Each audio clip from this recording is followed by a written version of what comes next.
Rock and roll Chicago, rock and roll Chicago, my hometown.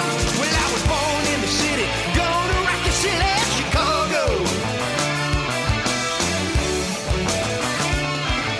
Chicago rock and rollers are the best you're ever around. Hey, this is Paul Martin And Ray the Roadie. for the Rock and Roll Chicago podcast. How you doing today, Ray? I'm good. I'm having some pizza. Are you? Yeah, Chicago style pizza. Cold? Yeah. Cold is good. It is cold. It is good when it's cold, isn't it? It's good fresh and it's good cold. I never reheat.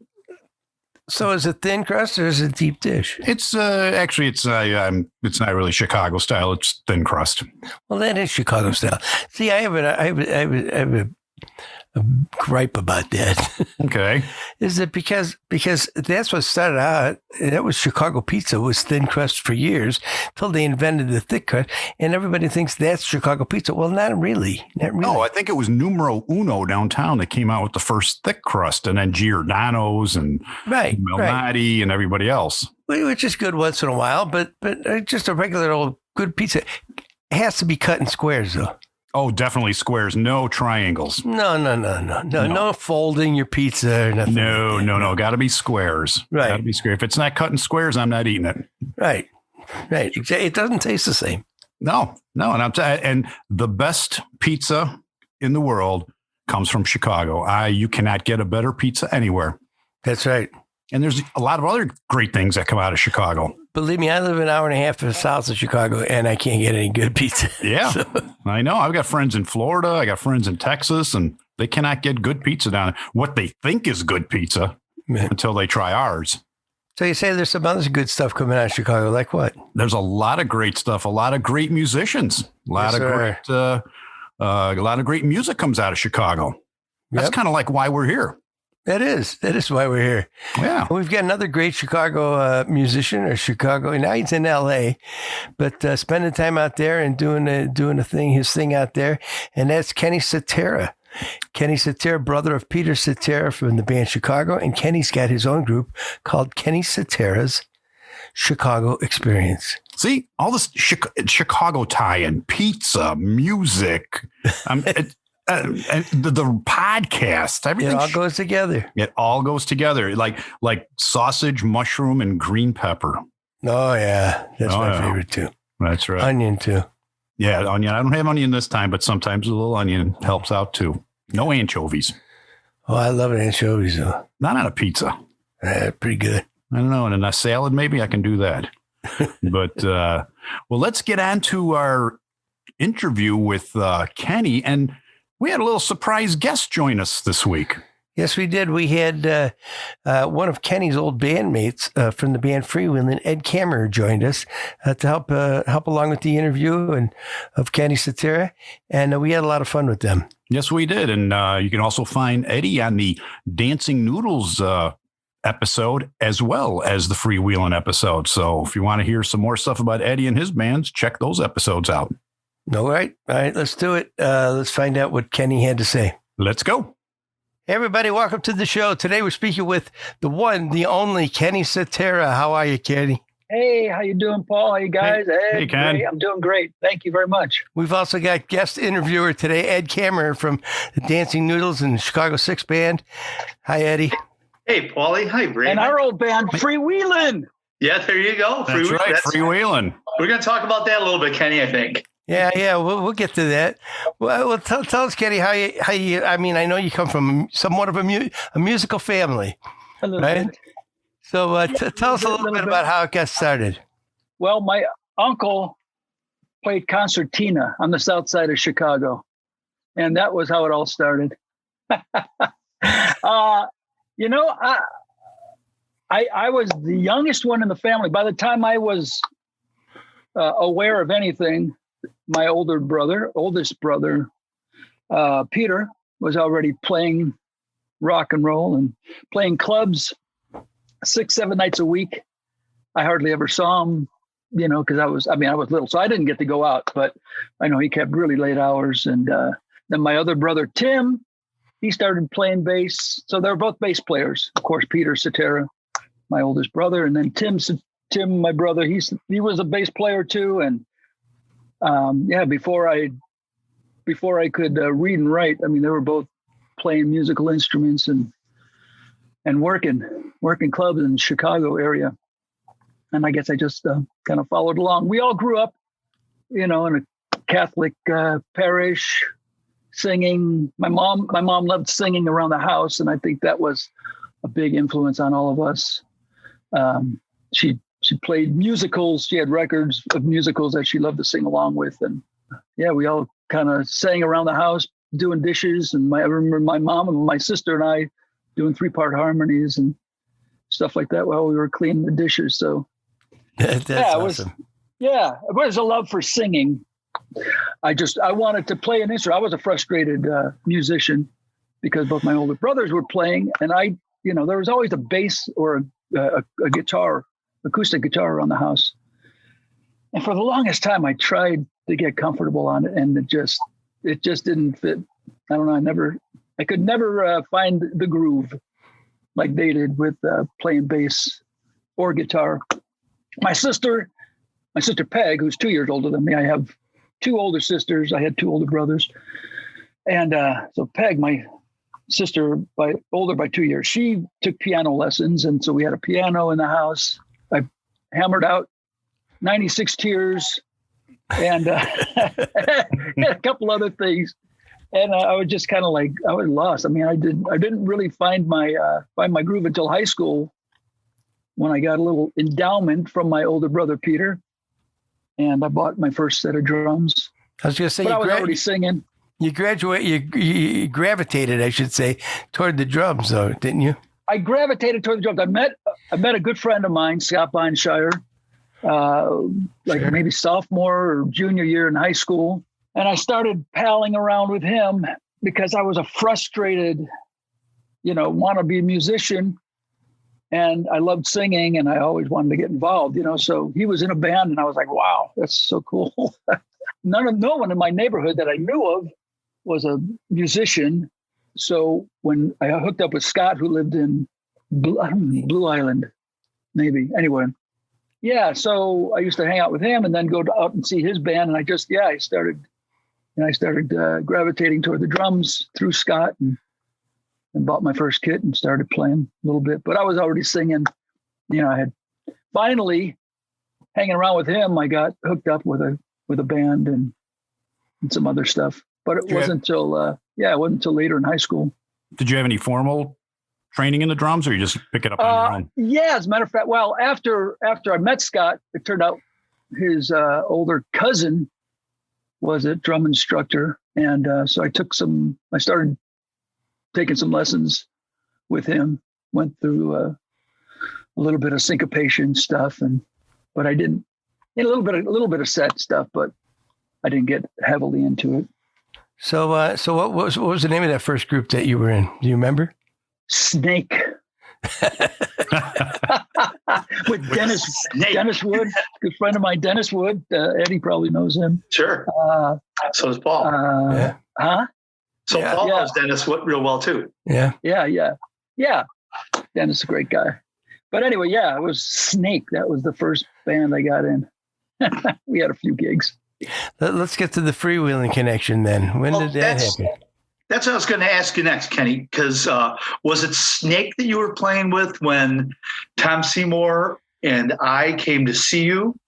No. Because I know Scott was on the drums, I think. Scott was on it. So what happened was I left Snake, went and joined Scott's band, Buchanan. There it is. Oh, that's right. Sure, I remember them. Yeah. Yeah, and we used to play, we played some high school stuff, but M&R Rush, they were like the the big dogs. They had all the nice gear because they were working or something. I don't know. They had somebody. I don't know how we got it, but somehow we got it. I don't know. Hey, they were a big prom band. Gear, I was always jealous of all the nice gear those guys had. You guys.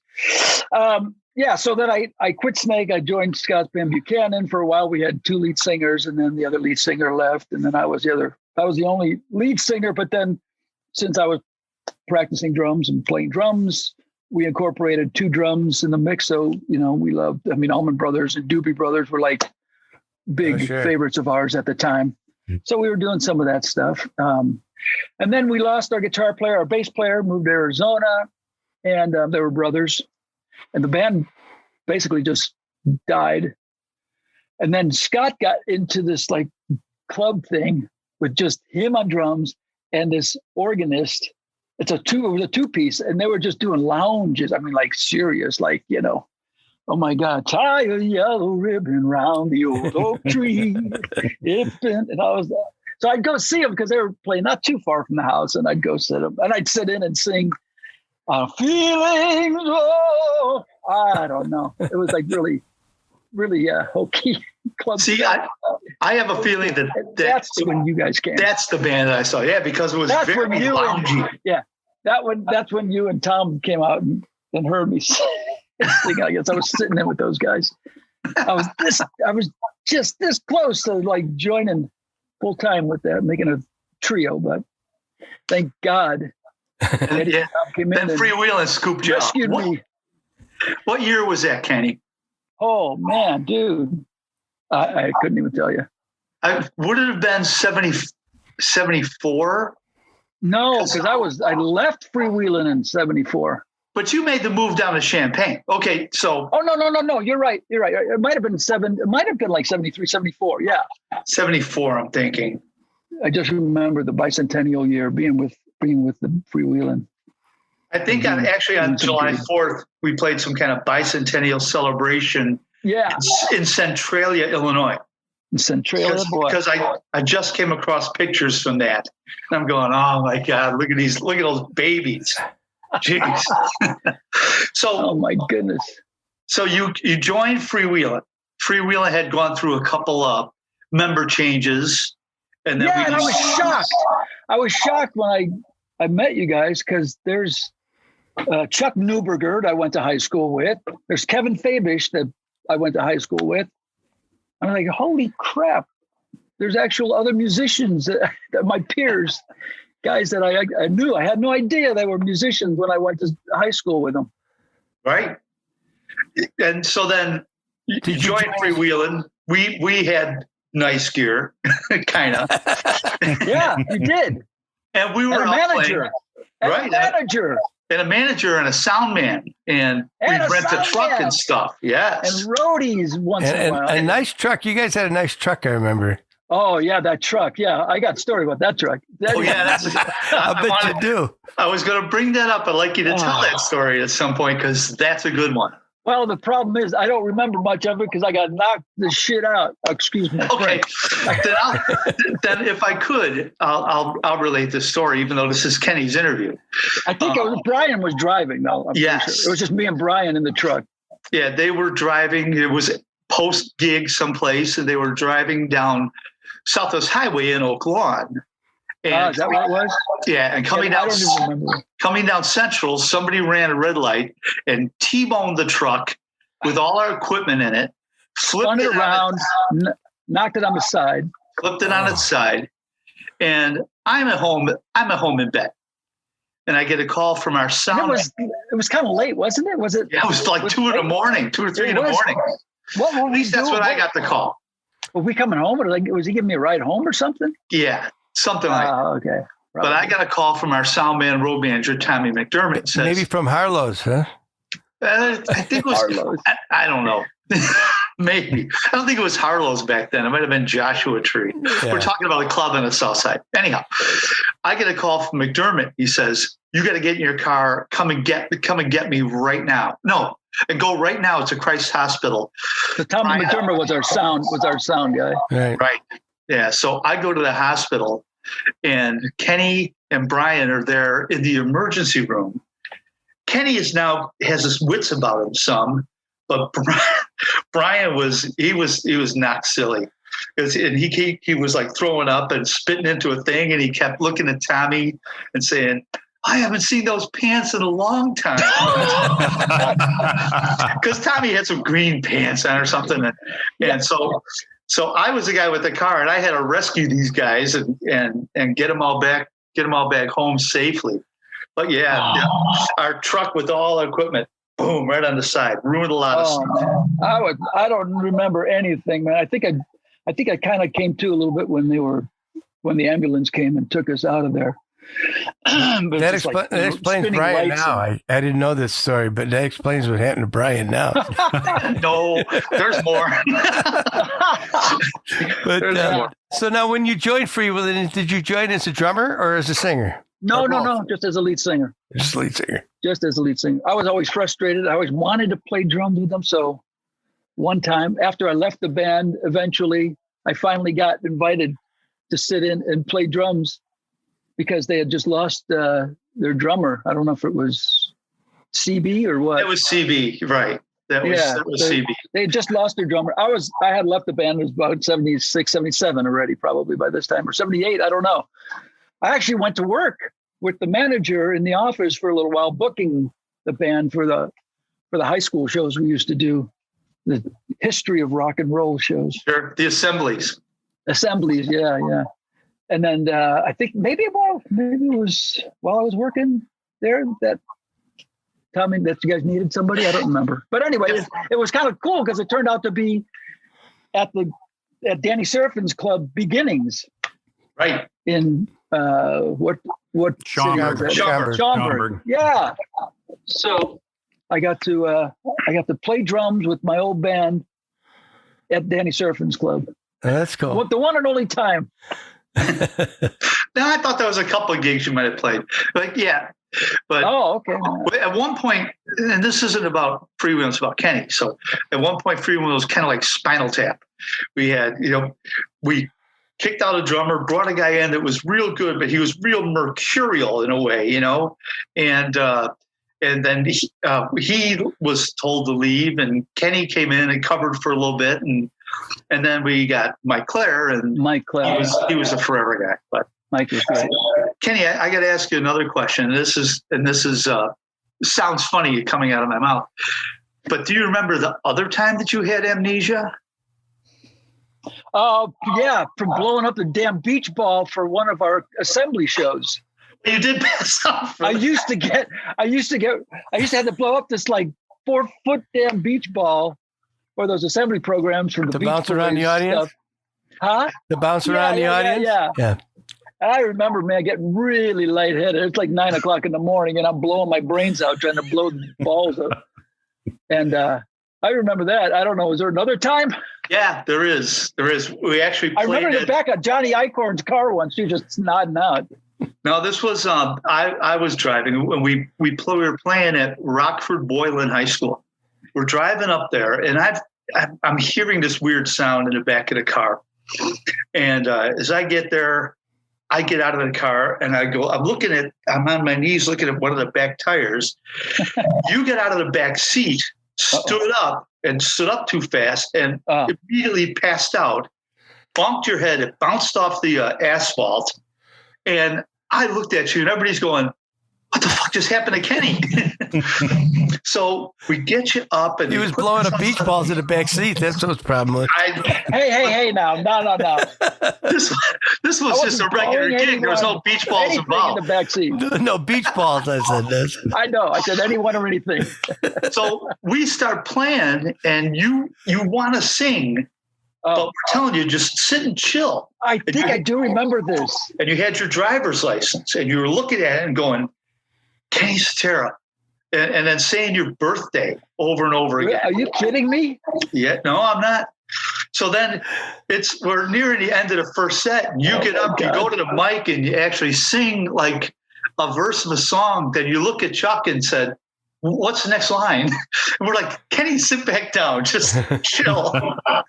But eventually you snapped out of it and finished the gig. But How do you ask somebody if they remember amnesia? that's why I said it's going to sound funny coming out of my mouth. I don't remember the bit about looking at my driver's license. Oh, yeah. We were all very scared. Wow. Yeah. Well, that explains everything. I have to have my wife.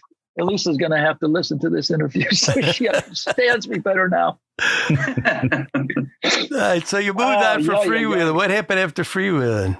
Okay. So, we were living all in the same house in Champaign-Urbana. And I was kind of getting weirded out.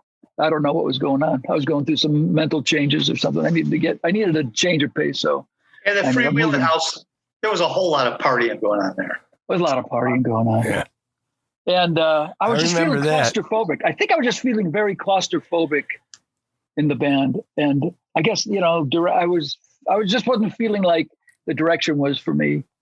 So I went and I moved back to, my parents had already moved out of Chicago area by this time. They were living in Tennessee. And I went back to the Chicago area and I moved in with Scott's family for a little while. And I just kind of like hung out there for, I don't know how long it was, better part of a year. I don't even remember. And then eventually I ended up moving down to Tennessee for a couple of years, lived with my mom. My father got ill. Yeah, so it had to be sometime around 76, 77, because then my dad got really ill. And I went down to stay with my parents down in Tennessee, kind of help out with my mom, get my dad back and forth to his chemotherapies. He passed away in 77. And then I stayed for a little while longer. It was kind of cool because I joined a country band in Tennessee. And I mean, man, we are talking real country music back in Tennessee. This wasn't back then. Back then this was not. Well, this was like a little town. My parents found this little couple acre farm, like 90 miles south of Nashville, between Nashville and Chattanooga. It was in a beautiful, gorgeous country, but it was, small town. It was 12 miles or it was probably about 8 or 9 miles just to get into the main town from this little farm that they bought. But I joined a country band, and I always hated country music, but I was just like, I just wanted to play, So I joined this band, and they loved me, man. They loved it. And did you sing with a twang? no, actually, it was kind of funny because we did do country music. We had a lead singer, and he sang the twangy country stuff. But we also did some pop stuff, So Into You. And I mean, the guitar player loved pop music, even though they were all from that area.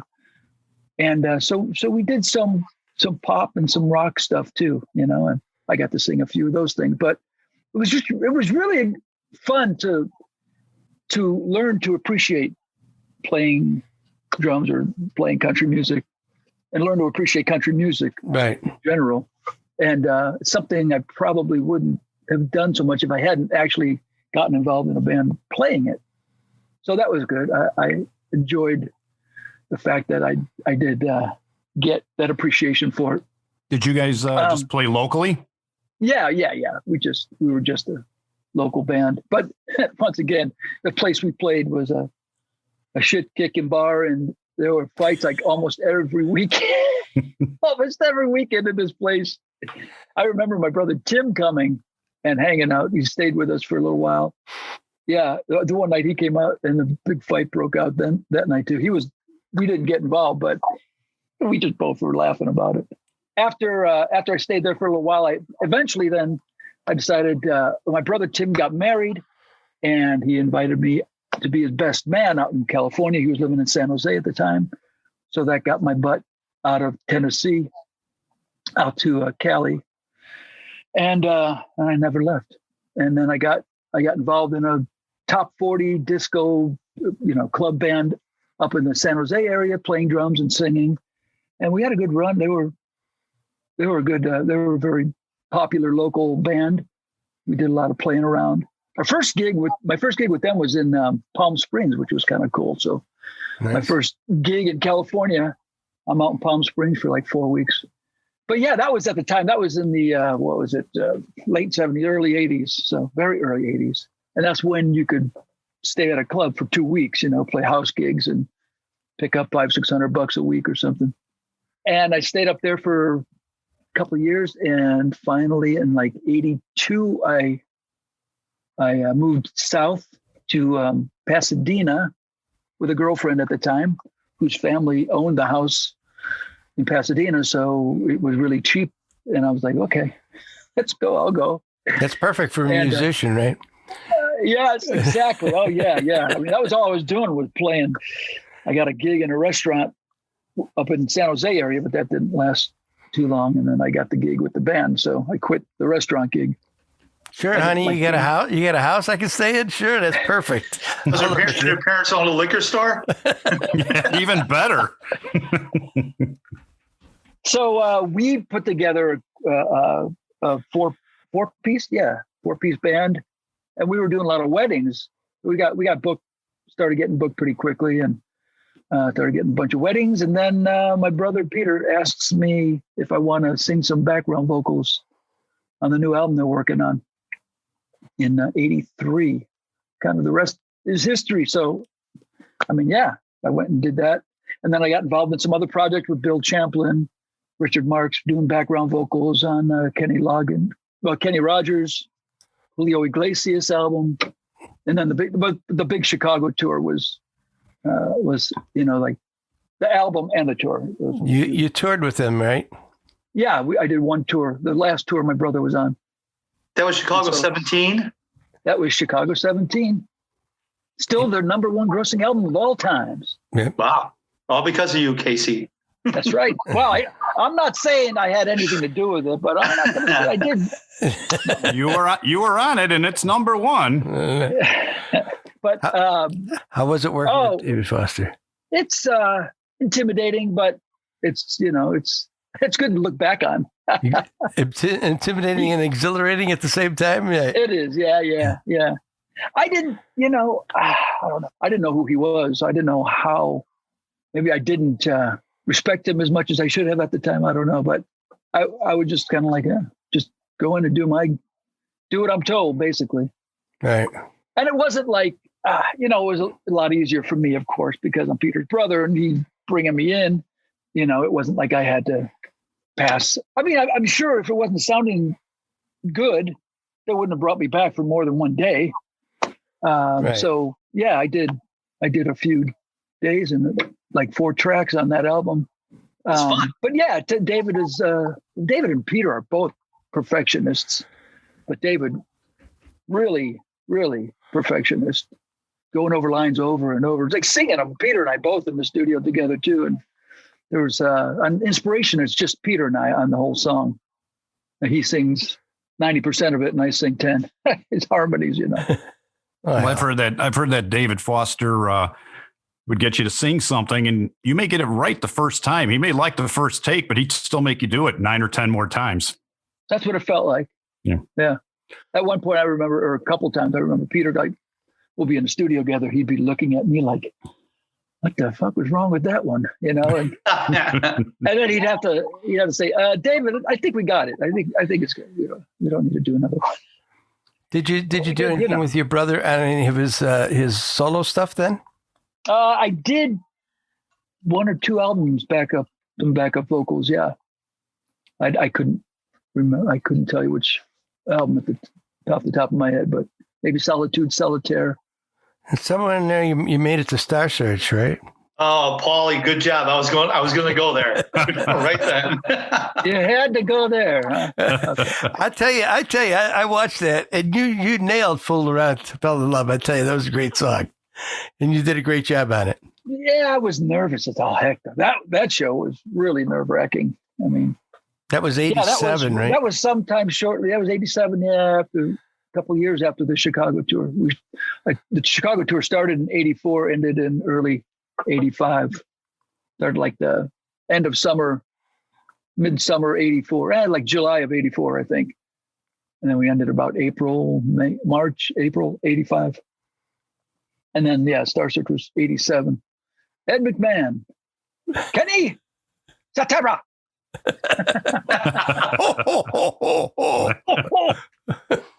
Yeah, Star Search. Yeah, it was nerve-wracking though. I'm bummed I didn't score better than that. 2 3/4 stars. Yeah. The guy that beat me actually went on to win the whole season. So I'm like, okay, whatever. Let's take a time out here for a second. Hey, Ray, what are you doing? I'm getting my bluegrass on. I'm playing my banjo, except there seems to be something wrong with the strings. Well, you know, Ray, GHS makes strings for all types of instruments: electric and acoustic guitar, bass guitar, mandolin, ukulele, and even banjo. Then I'm getting new GHS strings and my banjo will sound better. I don't think it's the strings, Ray. GHS are easy to play with rich, full balanced tone, available in many different gauges. Great for all musical styles, so if you play with the best. Play GHS strings. Didn't you do some original stuff too?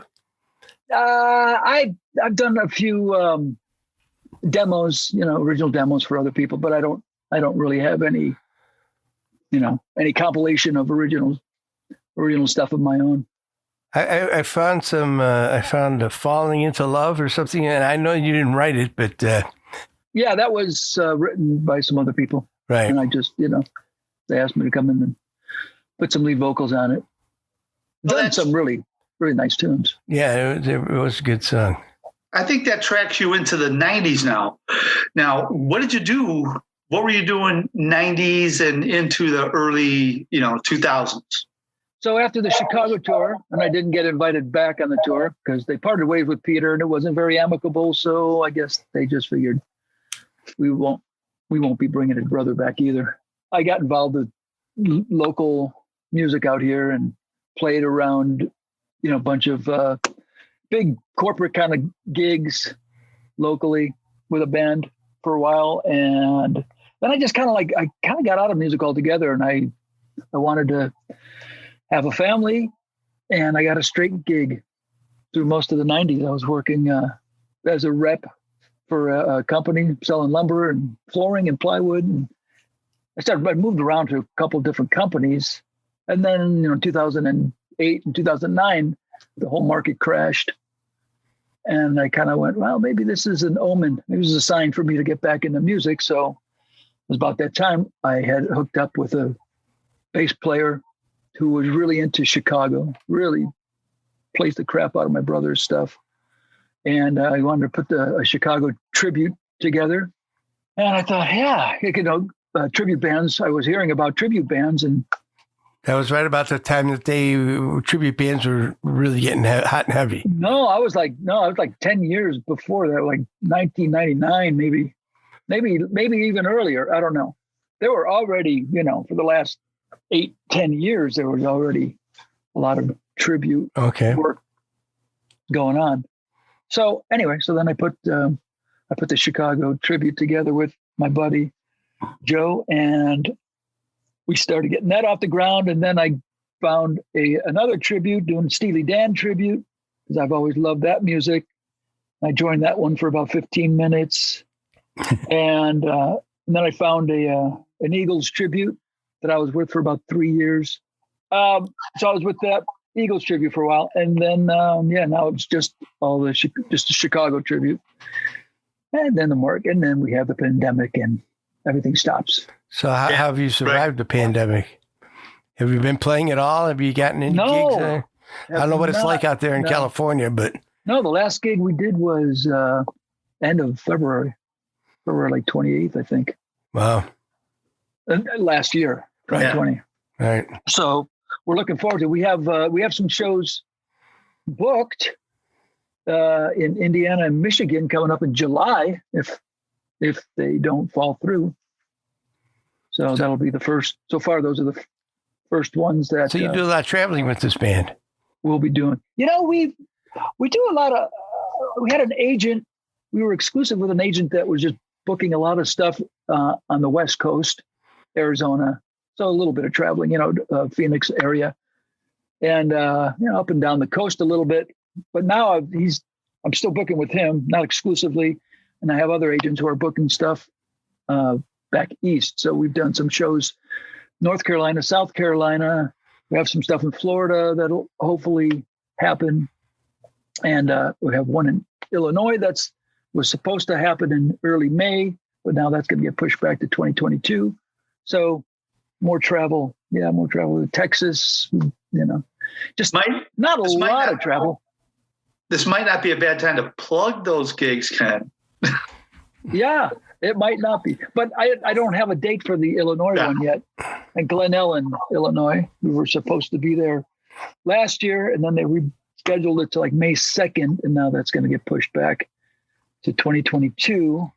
And we have been over to the Philippines. So I've done some shows. Now there's another thing I just kind of forgot about, but in 2009, I got hooked up with Marty Greb. Marty Greb. Wow. Marty Greb, Chris Pinnock, and Tim Scott. Marty Greb, I know that name. Where do I know that name from, Ed? Fabulous Rhinestones, and he was, Oh yeah, Marty's a Chicago guy, and he passed away recently, within the last year or two. Yeah, it was like New Year's Eve, 2019, 2020.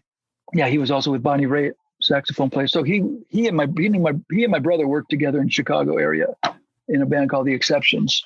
Marty is a sax player, singer, keyboard player. He had been to the Philippines with Buckingham's. I don't know if he was with the Buckinghams, a tribute to the Buckinghams. I think they were doing kind of like a bunch of different bands. They did some Buckinghams, they did some Chicago. They did, a few other horn bands, probably. The Philippines is really big on oldies stuff. They love, at least there is a contingent that loves old rock and roll music. And so Marty had known this promoter over there who brought him over. They put a band together, did this stuff. Then the promoter tells him, "Hey, Marty, why don't you put like an all Chicago band together? Just do all Chicago." So I get a call from Marty saying, "Hey," or Chris, maybe, I don't remember who contacted me now, but "Hey, would you be interested in doing some shows in the Philippines with us, playing drums and singing all my brother's stuff and playing drums?" I said, "Okay, I could give it a whack." So I did. I had to work my butt off learning to play all of Danny's stuff because I'd never actually rehearsed it before. I did the best I could, but we went over there. We had a great time. But then this was in 2009.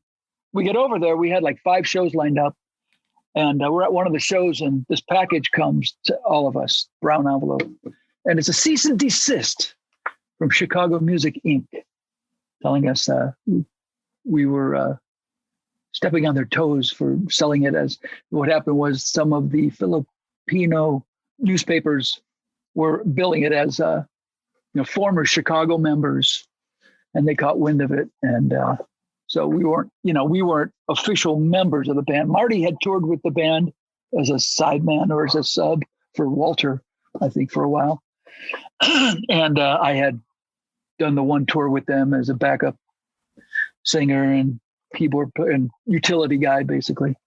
But we just kind of ignored the cease and desist because it wasn't really our fault. But a couple of the venues pulled out. So we ended up doing, 3 or 4 shows instead of the 5 or 6 shows we originally had booked. I kind of became friends with the promoter, and he brought me over there to do some Chicago stuff along with Bobby Kimball, former singer from Toto. And Bobby did the Toto stuff, and then I'd come out and do a set of Chicago stuff. You are my love and my life. You are my inspiration. Just you and me. Simple and free. Baby, you're everything I've ever dreamed of. So it was a double bill kind of thing. And I did that a couple of times over there with him. And then I also went over there I got my Eagles tribute to go over there and do a bunch of shows. And then I went over there with my Chicago tribute one time. We did a few shows over there too. That's fun. So, but that's been a few years now. Yeah, it's fun. Long flight, but the people are beautiful over there, and they really, really love music. And half of them can sing better than anybody. I mean, they're really good singers. Karaoke is alive and well over there. Wow, nice. Ernie can attest to that. Ha! Yeah, right. That's Rich Fromm. Their new lead singer. Okay, and that brings us up to date, and here I am. So you've got the Chicago experience, Kenny Cetera's Chicago experience now. Kenny Cetera's Chicago experience. Right. Yes. And now, what about your band members there? Have you got anybody who's come from other bands or that we may know of? Or Well, I do, as a matter of fact. Yeah, I've got some great players, all seasoned LA veteran guys on trumpet. Well, George Pandis, he's played a bunch of studio gigs with. He's got a million credits, people he's played with.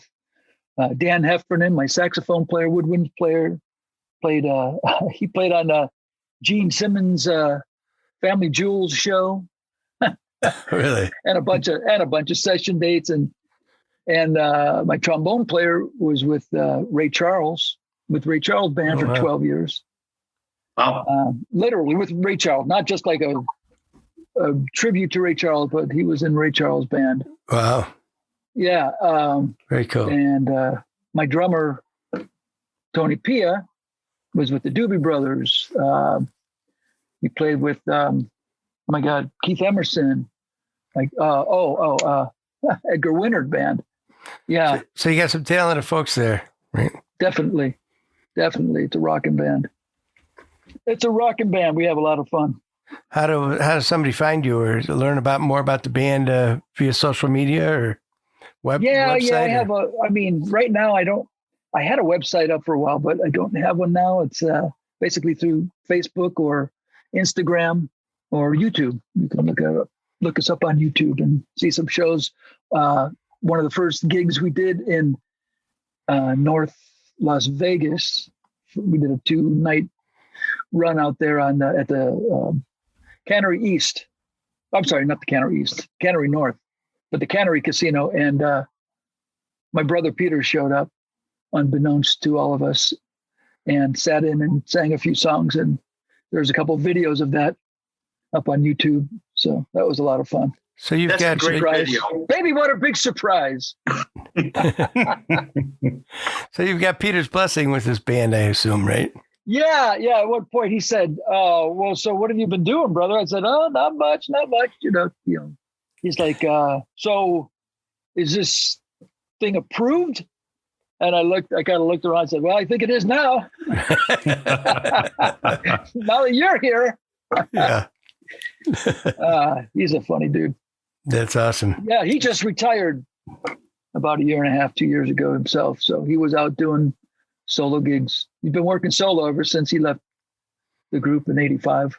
But he hung it up, decided to retire finally. Well, It was a long run. It was a long run for Peter. Very long run. Are you kidding? I mean, like I said, he was working before I was even counting to 5, probably. I don't know. He's 11 years older than me, of course. Sure. But I was going to ask you earlier if you remember him when him hitting the big time, I guess you might say, Yeah. I remember being at grammar school, elementary school, whatever you call it, St. Margaret's, and I think I'd coming home. Maybe I had a transistor radio or something, hearing 25 or 6 to 4 on the radio, going, "Wow, it's my brother. Yeah. He's on the radio." I mean, that was pretty cool. Now, when did they leave Chicago? And I imagine they went to LA, right, to do most of the recording. Yeah, it was early. I mean, I think they left in 68, 69. Maybe They moved even out to earlier than California. that. I don't know if it was earlier than 68. I just think of what's the song on Chicago One, where there's where the chanting goes out, where they go, "The whole world is watching. The whole world is watching," and that was about the '67 Democratic National Convention. So yeah, I wonder. I don't know. They might have written it back then and brought it out to LA. Well, when I think they already had a lot of music, but they were all kind of like Freewheelin. They were all living in a house together when they moved out. Well, that was the They moved out to inspiration. California. That was really the inspiration for that whole Freewheelin plan, that scheme. Live together, Was, huh? rehearse as much as we could, play as much as we could. It was. I recall somebody saying that when CTA first moved out, they were living on bologna and peanut butter and jelly sandwiches. Sure. So kind of like All in one Freewheelin house. did. Yeah, they were on they all were getting like a little allowance Mhm. until they got tired of it, and then some of the guys decided to branch out. Do you communicate at all with Danny or Bill Champlin or any of those guys?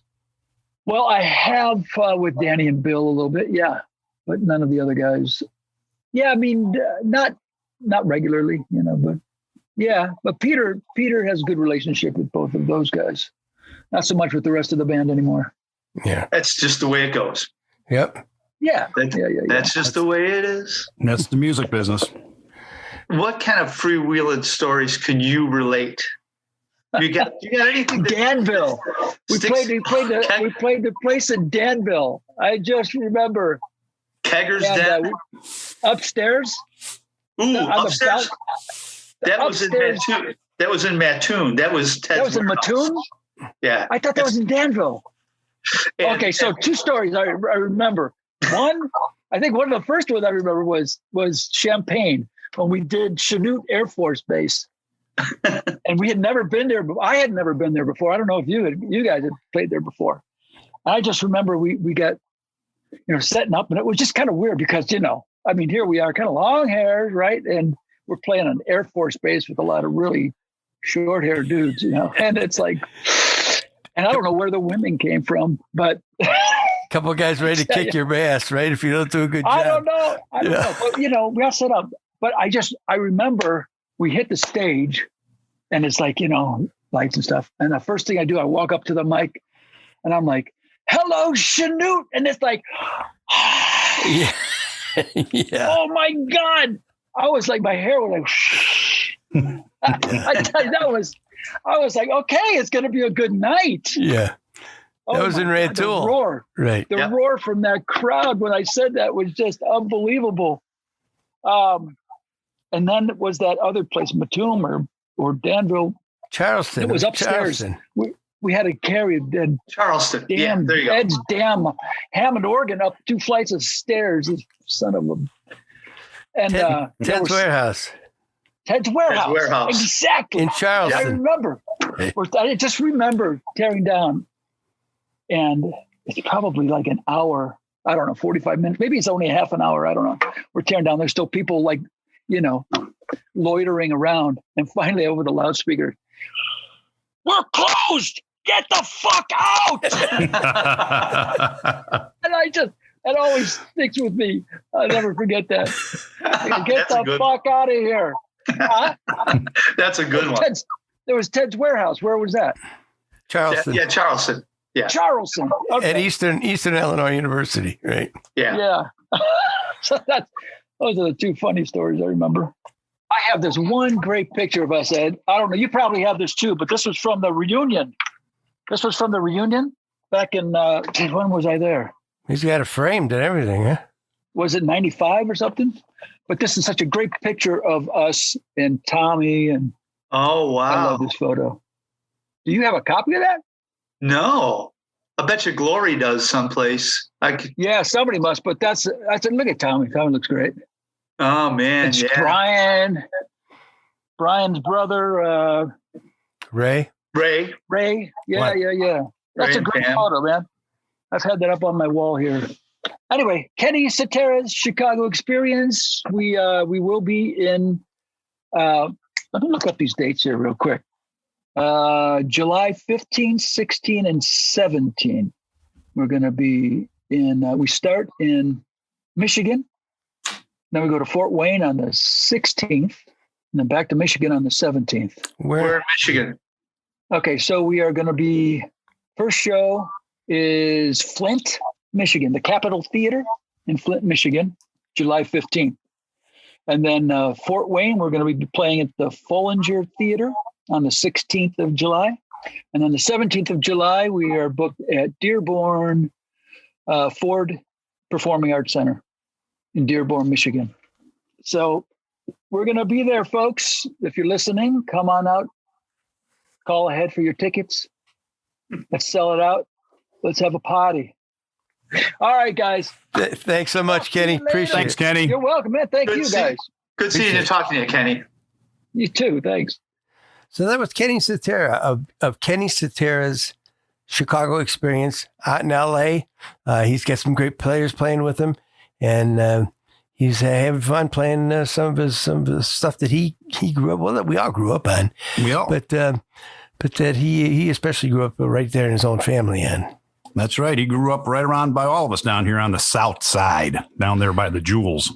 That's right. That's right. And it was a lot of fun talking to Kenny, getting some of the old stories from his early band days with Freewheelin. It was great having Eddie with us to talk to Kenny about their time together, traveling around the state and doing their assembly shows. Yes. It was a lot of fun. Thanks to Eddie for joining us. We appreciate it. Yep, and don't forget you can catch him on episode 1 of the Dancing Noodles and episode 30 of Freewheelin. So check those podcasts out too. All right, I will. And want to thank GHS Strings for sponsoring the show, and thank the Illinois Rock and Roll Museum on Route 66 in Joliet. Don't forget to sign up to become a charter member. And I say Route 66. Is it? Do you? Is it route or route? I say route. I say route. Okay. I don't know who's right, but either way. A root to me is like something that you would, it's like a vegetable or a part of a tree, a root. Okay. All right. Well, that roadway was rooted in the ground, so. Yes, I guess so. So make sure you check out the museum. Join today. And join us next week for another exciting episode of the Rock and Roll Chicago podcast. Thanks for listening, everybody. Bye-bye. The Rock and Roll Chicago podcast does not own the rights to any of the music that's played on this podcast. The music is used to promote the band or musicians that are interviewed. Rock and roll Chicago. Rock and roll